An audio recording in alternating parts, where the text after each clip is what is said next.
Oke, sekarang apa solusinya? Apakah ada suatu metode yang bisa menyelesaikan semua masalah? Mulai diabetes, hipertensi, osteoartritis, osteoporosis, penuaan dini, dan sebagainya. Oke. Pada waktu Bapak Ibu nanti ikut kuliah konsep Karnus, saya ada landasan teorinya. Nah, yang kita pakai itu adalah kami menemukan bahwa sumber segala penyakit adalah al-baradah atau jeleknya pencernaan makanan. Yang kedua adalah tidaklah Allah menurunkan penyakit itu kecuali dia juga ada penawarnya. Nah, kita pelajari, alhamdulillah kita terkumpul suatu algoritma metodologi bahwa ada kekeliruan ya dalam memahami kinerja tubuh manusia sesuai dengan sunatullah yang sudah Allah sematkan dalam sistem tubuh manusia. Ini problemnya.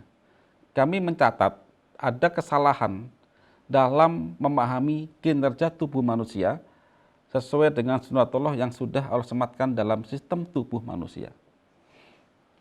Kemudian kita mempelajari cara kerja tubuh manusia apa adanya, berlandaskan multidisiplin ilmu dasar, bukan bersumber dari jurnal penelitian derivat. Nah ini, kita disuruh berpikir di sini Bapak Ibu tentang alam semesta. Akhirnya lahirlah konsep Karnus ini. Oke. Apa itu konsep Karnus?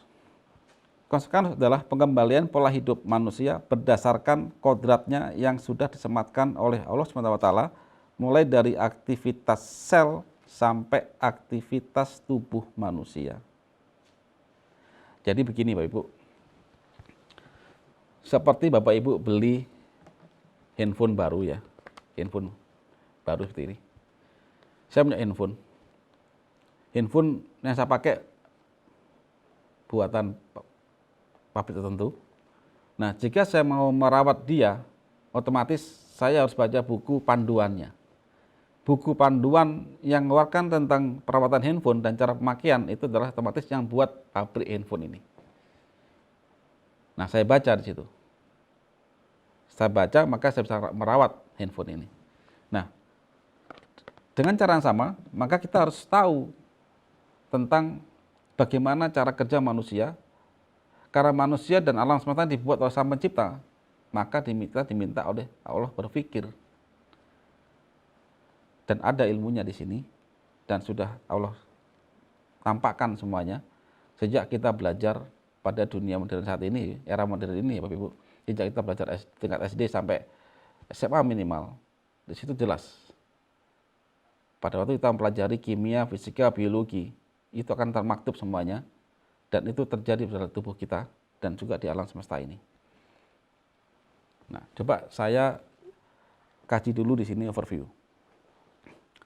Jadi, manusia itu kalau ditempatkan pada alam semesta, itu adalah bagian, hanya satu bagian saja dari seluruh kehidupan yang sudah Allah sematkan di alam semesta ini.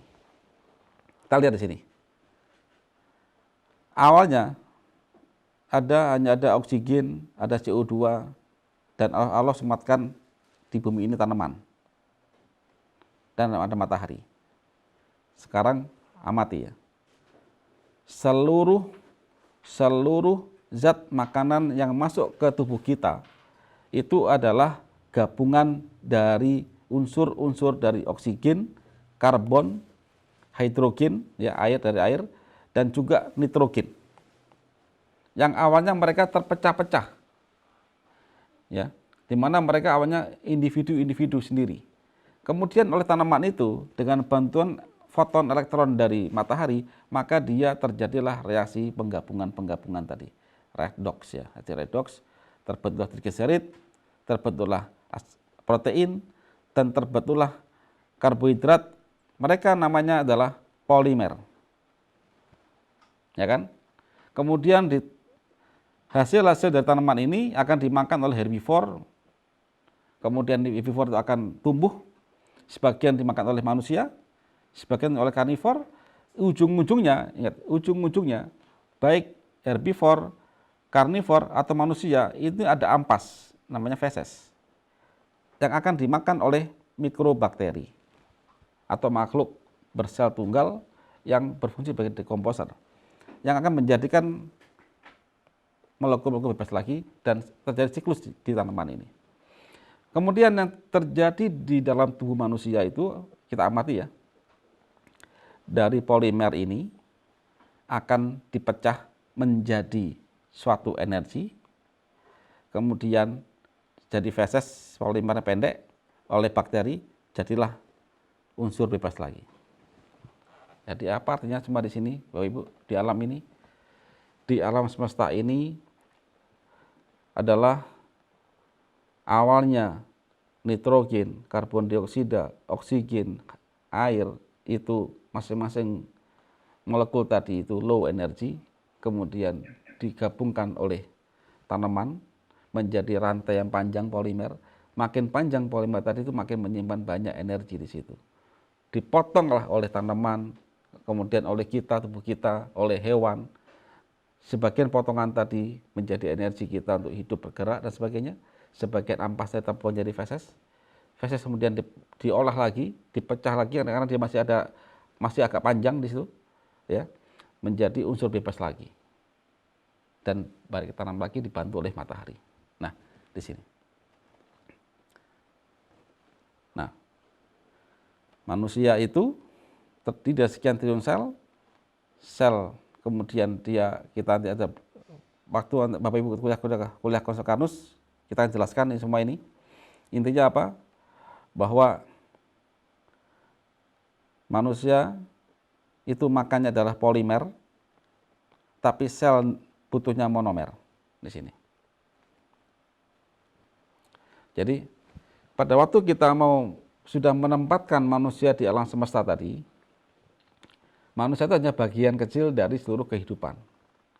Kita masih ada makhluk lain, sesama ciptaan sama pencipta. Baik itu makhluk tidak bernyawa, yang semuanya adalah untuk kehidupan manusia, maupun makhluk bernyawa, mulai dari sel tunggal, hewan, tanaman, kita ya. Nah, setelah kita pelajari pada manusia tadi di mana posisinya, maka sekarang kita masuk ke tubuh manusia. Manusia adalah organisasi sekian triliun sel, ya. Sel yang sama membentuk jaringan. Jaringan membentuk organ. Organ berkumpul membentuk sistem tubuh manusia. Jadi manusia itu adalah bagian terkecil manusia itu adalah sel, membentuk jaringan, jaringan membentuk organ, membentuk sistem, maka manusia di sini. Nah, di sini. Sel lahir, sel mati, jika gagal regenerasi, mati lagi, maka kita akan cepat tua. Begitu sel lahir, sel mati, bisa regenerasi, maka kita akan awet muda dan sehat. Apa artinya di sini? Jika kita ingin sehat dan awet muda, maka pastikan semua sel itu bisa regenerasi. Itu poinnya. Nah,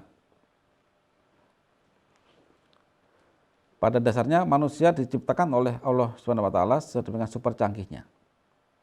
Salah satu contohnya yaitu apabila dalam tubuh manusia mengalami kerusakan, maka tubuh akan merespon dan segera memperbaiki kerusakan sel tersebut dengan catatan bahwa semua sel ini dapat nutrisi, dapat makanan. Nah ini.